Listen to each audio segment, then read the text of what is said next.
குளித்தலை அருகே வனத்துறைக்கு சொந்தமான இடத்தில் கட்டப்பட்ட 10 வீடுகள் அகற்றப்பட்ட நிலையில் வேறு இடங்களுக்கு செல்லாமல் இடிபாடுகளுக்கு இடையே வசித்து வருகின்றனர். கரூர் மாவட்டம் தண்ணீர்பள்ளி சீனிவாசா நகரில் 50 ஆண்டுகளுக்கு மேலாக வனத்துறைக்கு சொந்தமான நிலத்தில் 10க்கும் மேற்பட்ட வீடுகள் கட்டி சிலர் வசித்து வருகின்றனர்.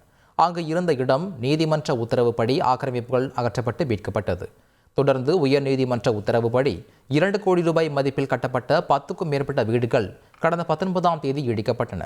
இந்நிலையில் வீட்டின் இடிபாடுகளுக்கு இடையே ஆபத்தை பொருட்படுத்தாமல் சிலர் அங்கேயே வசித்து வருகின்றனர். மார்கழி மாதம் என்பதால் தங்களுக்கு யாரும் வீடு கொடுக்கவில்லை என்று வேதனை தெரிவித்தனர். அவ்வப்போது பெய்யும் மழையில் தூக்கத்தை தொலைத்துள்ளதாகவும் ஏதாவது ஒரு இடம் கொடுத்தால் கொட்டகை போட்டுக் கொள்வோம் என்றும் கண்ணீருடன் கோரிக்கை விடுத்துள்ளனர். திடீர்னு எங்க சார் போவோம்? ஒரு 3 நாள் 4 நாள் ஒரு வாரம் டைம். ஒரு வாரம் கேட்டோம், 1 மாசம் கேட்டோம், 3 மாசம் கேட்டோம், 1 மாசம் கேட்டோம், 1 வாரம் கேட்டோம். எங்களுக்கு எந்த ஒரு மாற்று இடமே கூட கேட்டோம். எந்த ஒரு இடமே இல்ல. நீங்க இந்த இடத்த விட்டு வெளியே நகர்ந்தாதான் இப்பயும் நீங்க இருந்தீங்கன்னா நாங்க வெளியே விரட்டி விடுவோம் அப்படின்னு சொல்லிட்டாங்க சார்.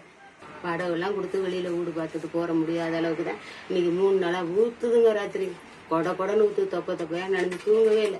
இவங்க நாச்சு சத்த கண்ணு முன்னாங்கன்னா கண்ணே மூடு. அன்னைக்கு மூடல, இன்னைக்கு மூடல. ராத்திரி விடிய உட்காந்துக்கிட்டே இருந்தா சார். நாய்க்கு இருக்க நன்றி கூட மனுஷனுக்கு இல்லை. எங்களுக்கு ஏதாவது ஒரு வீடு பார்த்துனாச்சும் இடம் கொடுங்க. இல்லை இதுல ஏதாவது ஒரு கொட்டாயை போட்டு பிழைக்கிறதுக்காச்சும் ஒரு வழி கொடுங்க. கடலூர் அருகே மழையால் சேதமடைந்த நிலக்கடலை பயிருக்கு நிவாரணம் வழங்க வேண்டும் என விவசாயிகள் கோரிக்கை விடுத்துள்ளனர். சேத்தியாத்தோப்பு அருகே உள்ள வீரமுடிய நத்தம் கிராமத்தில் 50 ஏக்கர் நிலக்கடலை பயிர்கள் சேதமடைந்துள்ளதாகவும் மீண்டும் பயிர் செய்ய ஏக்கருக்கு 40,000 செலவு செய்துள்ளதாகவும் தெரிவித்துள்ளனர். எனவே தமிழக அரசு ஏக்கர் ஒன்றுக்கு 20,000 நிவாரணம் தர வேண்டும் என கண்ணீர் மல்க தெரிவித்துள்ளனர். செய்திகளை உடனுக்குடன் தெரிந்து கொள்ள உடனே சப்ஸ்கிரைப் பண்ணுங்க.